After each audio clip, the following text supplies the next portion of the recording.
আতিক, অনেক দিনে সেটা মুরগি টুরগি খাই না, একটা মুরগি টুরগি খুঁজতে হইব। ও ভাই ঠিক আছে, অনেকদিন ধরে তো পকেট টকেট খালি, একটা মুরগি খুঁজতে হইব। বাজান তোর বিদেশ পাঠালে অনেক কষ্ট করতেছে, অনেক কষ্টে টাকা মিলাইছি বুঝছত বাজান। জায়গা বেচে তোর লেগে টাকা মিলাইছি বাজান। আব্বা আমারে কোন রাষ্ট্র পাঠাইবেন? দেখি দালালের সাথে কথা বলে দেখি কোন রাষ্ট্র পাঠানো যায়। হ বাবা, বিদেশ গেলে তো ভালো হয়। তুমি যে বাড়িতে এত কষ্ট করো আমার জন্য তো করো। আব্বা এবার আপনার জন্য তো আমার কিছু করতে হবে, তাই না? আপনি ছোট থেকে আমারে বড় করছেন, সবই তো আমার জন্য করছেন। এবার আপনার সুখ শান্তি, আমি আপনার ছেলে তো আপনাকে দেখতে হবে।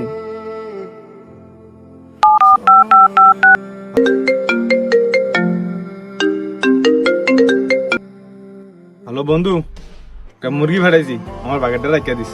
আচ্ছা ঠিক আছে, তুই মুরগিটা পাঠিয়ে দে। ওকে আচ্ছা বাজান, হাসিব দালালের কাছে যাই চল। আচ্ছা বাবা চলেন।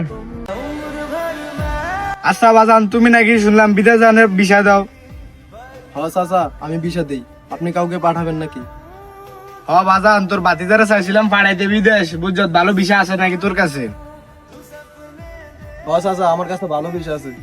টাকা লাগবে 6 লাখ, যেহেতু আপনি ফরাদবের লোক, আপনার জন্য 5 লাখ। আচ্ছা বাবা, এই যে এখানে পাসপোর্ট আর টাকা আছে। এখানে কত আছে? এখানে 3 লাখ টাকা আছে। বাকি 2 লাখ? বাকি 2 লাখ দিব, জমিন বেশি দিব তোমাকে। আচ্ছা বাতিজা, আমি তোমার জন্য ভালো একটা বিষয় দেখবো। আচ্ছা ভাই, আমার জন্য একটা ভালো বিষয় দেখেন। আচ্ছা ঠিক আছে ভাই, আমি তোমার জন্য ভালো একটা বিষয় দেখবো।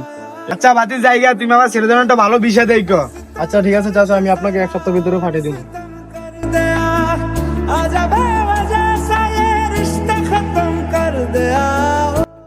আচ্ছা আব্বা, 1 সপ্তাহ হয়ে গেল, বিদেশ যাওয়ার কথা ছিল, একটু যোগাযোগ করে দেখেন তো।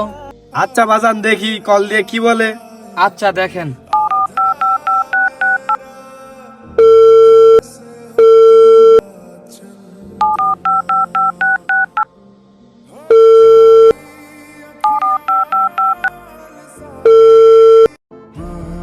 বাজান কল তো ধরে না বাজান। কি কন আব্বা, 3 লাখ টাকা জমা দিলেন, 2 লাখ টাকা দেওয়ার কথা ছিল, আমরা দিব ওদেরকে। এখন কল ধরে না, না আমাদের 3 লাখ টাকাই মাইর। জানি না বাবা, মনে হয় জমিন বেচা টাকাটা পুরাই জলে গেল বাজান। আব্বা আমরা কি করবো, আমরা তো গরিব, আমাদের যা ছিল সব দিয়ে দিছি, এখন আমরা চলবো কিভাবে? দালাল কল ধরে না। বাজান কি করার, দালালে টাকা মাইর দিয়ে দিল বাজান। বিদেশ যেতে চাইলে কখনো দালাল ধরবেন না। দালালের চক্করে পড়লে আমার মতো বাস খাবেন। তার থেকে ভালো হবে নিজস্ব লোক দিয়ে বিদেশ যাওয়া।